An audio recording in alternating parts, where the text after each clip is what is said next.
Welcome to another Poetry Deep Dive today. I love Denis Martindale.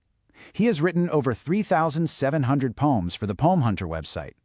Denis Martindale has written a summer heatwave poem, and the title is The Last Day of June. Here is what the brand new poem's message shares with us today. 3,700 poems. I mean, wow, that is just an absolutely massive catalog of work, right? For a poet to produce that kind of volume for a platform like Poemhunter, it really requires this totally unique ability to just look at the world and find daily inspiration in, well, basically everything around them.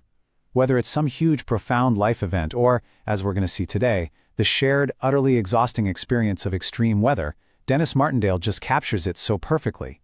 He wrote this brand new piece on the 30th of June 2026, literally right at the climax of this blistering summer month. So let's look at exactly how he translates all that oppressive heat right into verse. Okay, let's dive into this. Part 1, the Heatwave Marathon. You see, the central conflict of this poem, it isn't some intense interpersonal drama or a grand historical event. No, the antagonist here is literally the month of June itself. It's that grueling, everyday reality of enduring one relentlessly hot day right after another, just day in and day out. Notice the deeply dramatic imagery Martindale uses here. He writes, "My skin is blood red from the heat, and sleep was my escape. This 30th is bittersweet, yet it's my winning tape." The physical toll here is so vivid, blood red. It just conveys this intense, inescapable, almost painful level of sun and heat, doesn't it? It's incredibly visceral. And then he casually notes that sleep was my escape. Because, well, when your waking hours are just too incredibly hot to function, retreating into sleep actually becomes a literal coping mechanism. But there's also this agonizing, almost bittersweet feeling about finally reaching the 30th of June. He's been wishing his days away, practically begging for the month to be over, and yet he finally sees that finish line, the winning tape. And he builds perfectly on that winning tape imagery with the very next lines. He tells us, "I can't say that I've run the race. It was a marathon. Yet I endured the nights and days, relieved you'd soon be gone." By using the metaphor of a marathon instead of just, a standard sprint, he's making a really specific point about endurance. A sprint, that's over quickly. But a marathon is all about pacing yourself, surviving the pain, and just pushing through sheer exhaustion. This heat wave tested his perseverance through the scorching days and those stifling, entirely sleepless nights. Getting to the end of June wasn't about speed at all. It was, quite literally, entirely about survival. Part 2, Practical Summer Survival Tactics. Now, what's really interesting about this slide is how exactly he actually survived this marathon.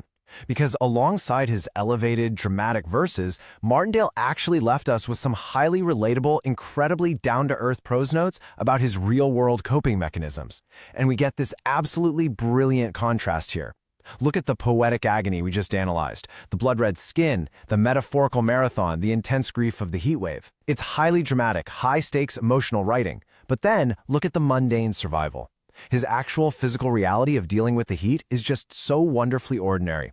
His big act of perseverance literally involved taking longer naps and trying to figure out ways to not turn on the kitchen oven. It just perfectly bridges that gap between the high art of poetry and the very real, very sweaty reality of a summer heat wave. So, let's look at the specifics of what actually got him through. This is Martindale's official heatwave survival kit, straight from his notes. First up, cool strawberry milkshakes and a few ice lollies. I mean, absolute classics, right? But my personal favorite has to be that third point right there, a quick pot noodle later in the day. Why? Because the absolute last thing you want to do in a sweltering heat wave is turn on a baking hot oven just to heat up a ready meal. It's such a completely practical, universally understood logic. And to round out the whole survival kit, he grabbed a few extra t-shirts so he could keep changing throughout those sweaty days, and some soft moccasins just to keep his feet comfortable around the house. It's this delightfully specific, joyfully mundane list that completely grounds the entire poem in real, everyday life.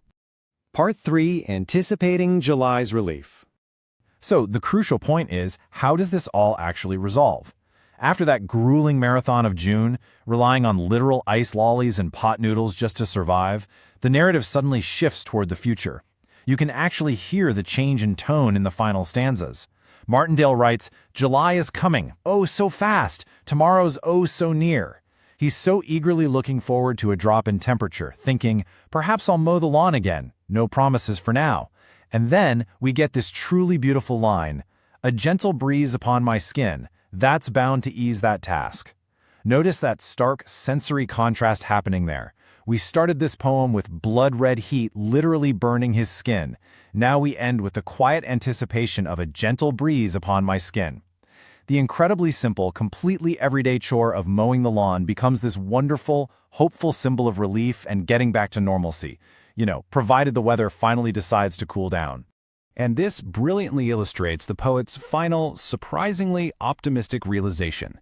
In his prose notes, right after detailing the strawberry milkshakes, the extra naps, and the soft moccasins, he concludes with this thought. So this month wasn't all bad after all.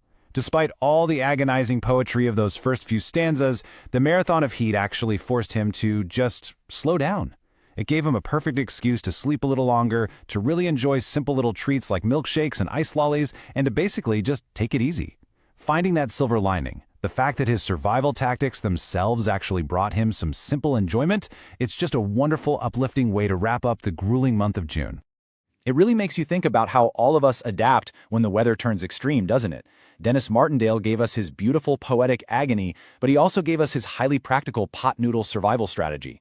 So, to wrap up today's explainer, I want to leave you with this question. When a brutal heat wave hits, what is your ultimate survival tactic? Do you retreat to sleep like the poet? Do you have a highly specific, go-to meal just so you can avoid turning on the oven? Take a moment to think about your own marathon strategies the next time you find yourself frantically counting down the days of a scorching summer month. Thank you so much for joining me on this explainer diving into the wonderful work of Denis Martindale. See you next time.